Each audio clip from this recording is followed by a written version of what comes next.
Thank you for joining the Advancing Excellence podcast. This episode is part of a series that was recorded at World of Concrete 2026 in Las Vegas. Joining the podcast is Angela Folkestad from Axios Civil Solutions to discuss the importance of building the future through innovation, education, and sustainability. Let's begin. Hello, everyone, and welcome to the Advancing Excellence podcast, where we explore the ideas, innovations, and individuals driving the construction and concrete industries forward. I'm your host, Janice Kleins, Director of Marketing for AOE, and today we're coming to you from the World of Concrete in Las Vegas, one of the most exciting and influential events in our industry. Joining me is Angela Folkestad with Axios Civil Solutions. Angela is a professional engineer with nearly 30 years of experience in concrete materials, pavement, and airport engineering. At Axios Civil Solutions, she works with agencies and industry partners to improve concrete durability, sustainability, and long-term performance across infrastructure projects.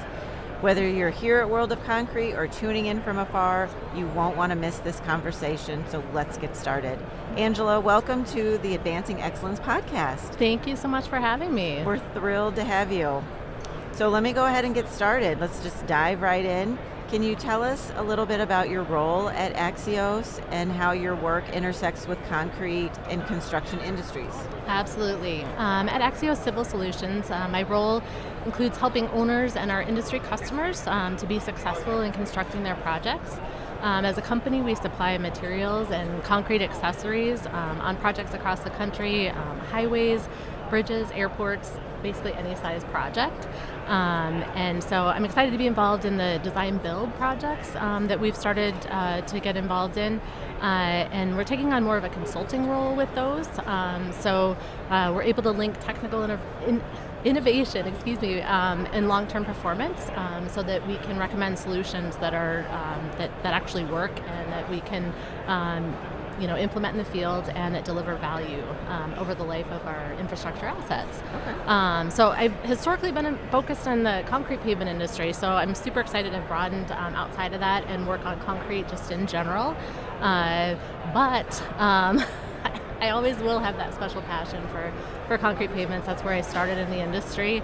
And my friends and family will attest to that statement. My phone is full of photos of concrete pavement, whether it's just for work or on vacation. So I'm kind of addicted that way. Okay. So one of the key challenges in the industry is ensuring we're educating and inspiring the next generation of concrete professionals. How do you see events like World of Concrete and its education sessions playing a role in this effort? So I think World of Concrete is really powerful because it brings the whole industry together in one place. And you can see the scale of this industry. I mean, this is my first time attending World of Concrete. Oh, okay. Very crazy. It's taken me this long. But I'm just, seeing the incredible size of this event just really shows you how much of an impact it has, and just the broad reach that it has. Right. So I think the education sessions are super important because you can connect theory with practice. And so you're learning from people who are doing the building and developing some of these, whether it's new equipment or new materials, they're delivering a lot of that education. And so I think it's a great great connection to make to the industry. Okay. So beyond events like World of Concrete, what other strategies or initiatives do you think are critical for equipping the next generation with skills and knowledge they need to succeed in the concrete industry? Yeah, I think, traveling here is amazing, but not everybody is able to make that trip. So getting involved in the concrete industry and on a local scale is another, I think, great opportunity.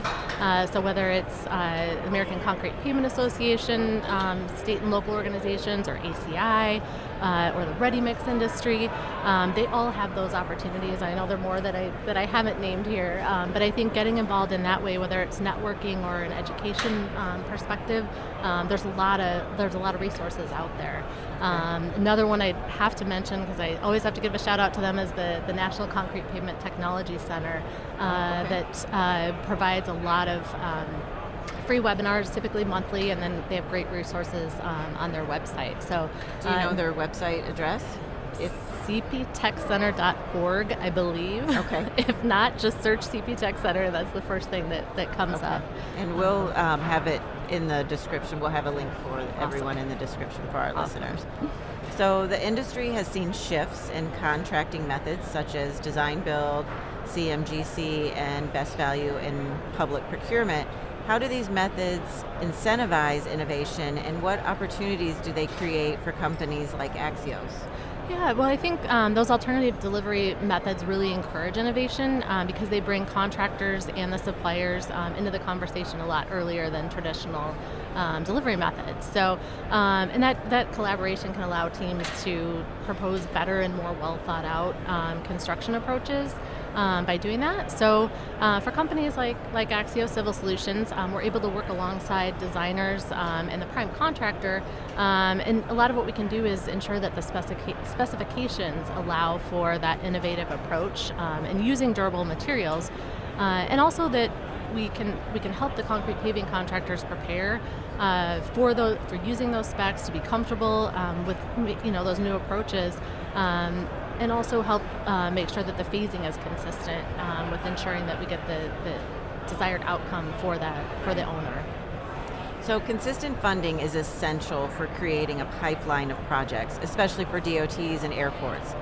Can you talk about how funding uncertainty impacts the industry, particularly in terms of workforce development and investment in equipment? Sure.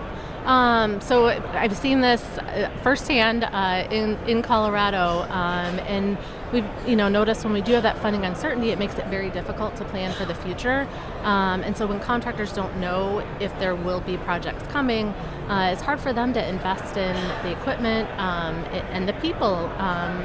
Also, to be frank, just to be able to retain that talent, and then even to adopt new technologies.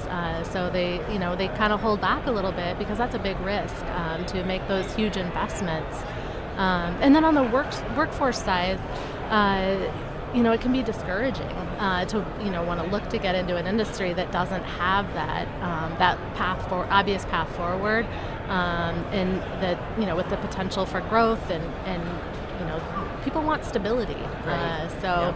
Having that certain funding can really make a lot of difference. So what steps have been taken to ensure that the consistent funding is there long term?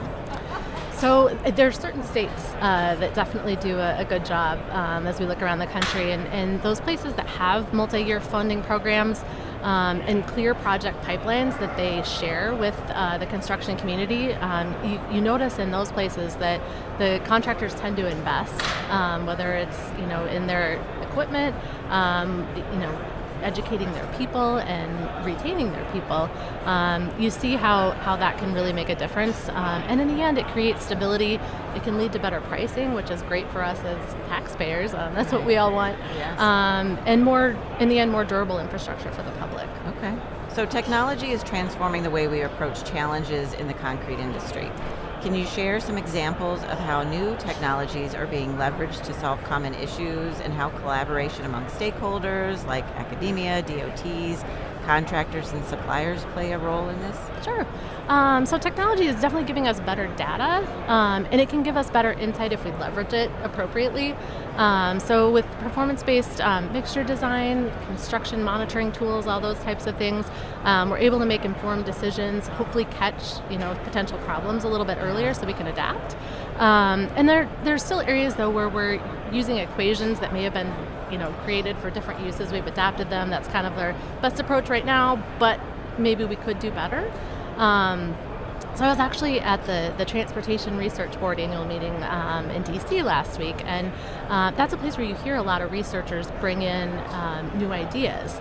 The challenge is then ensuring that those new tools are practical, that they're validated, and they're ready for real-world use. So when we can bring academia, the agencies, contractors, and suppliers all together to collaborate on testing and implementation, I think that's when we can really succeed. Yeah, I agree. Performance-engineered concrete mixtures are a hot topic in pavement construction right now. Can you explain what they are and why shifting the focus from strength to durability is so important? Sure. So performance engineered concrete mixtures, or PEM, is one of the short ways we refer to those.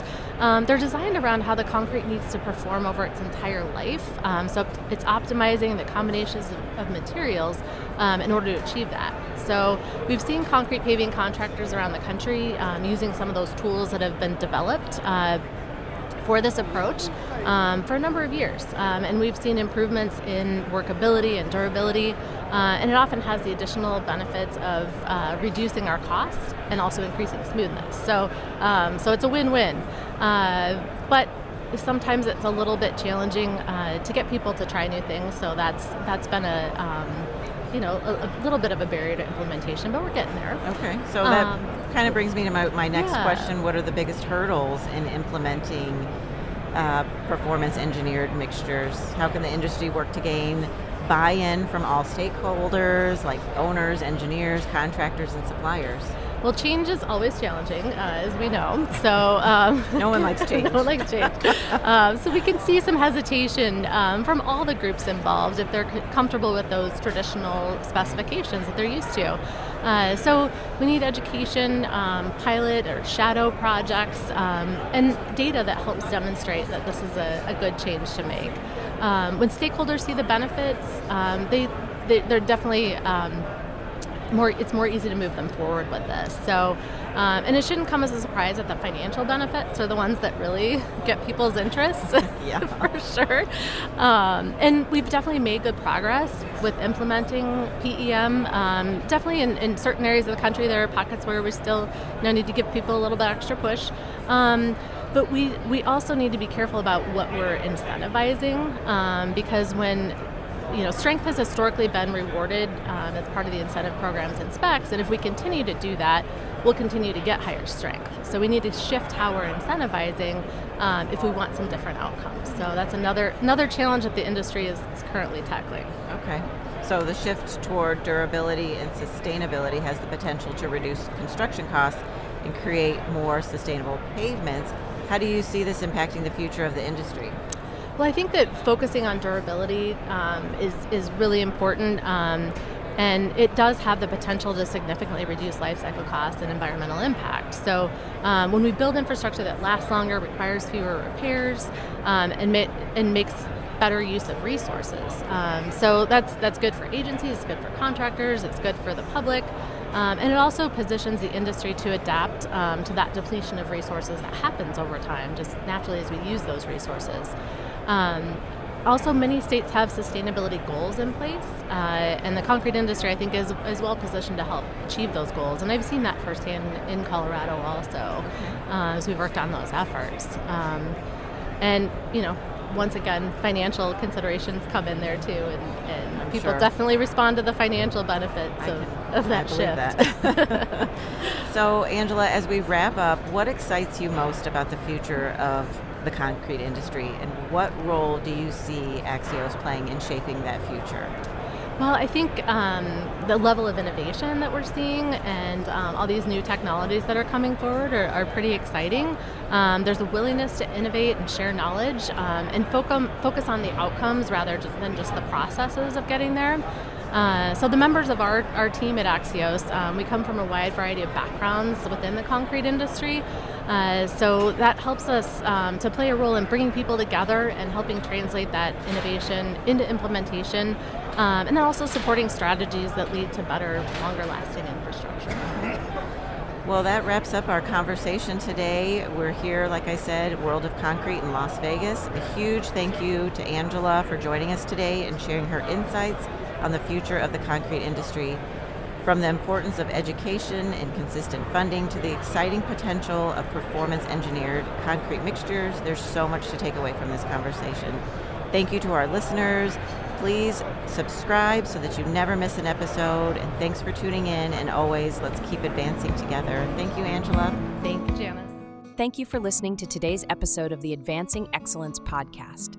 If you have any comments or questions, please get in touch with us at info@aoeteam.com. Don't forget to follow AOE on LinkedIn at Advancing Organizational Excellence And be sure to subscribe to this podcast so you never miss an episode.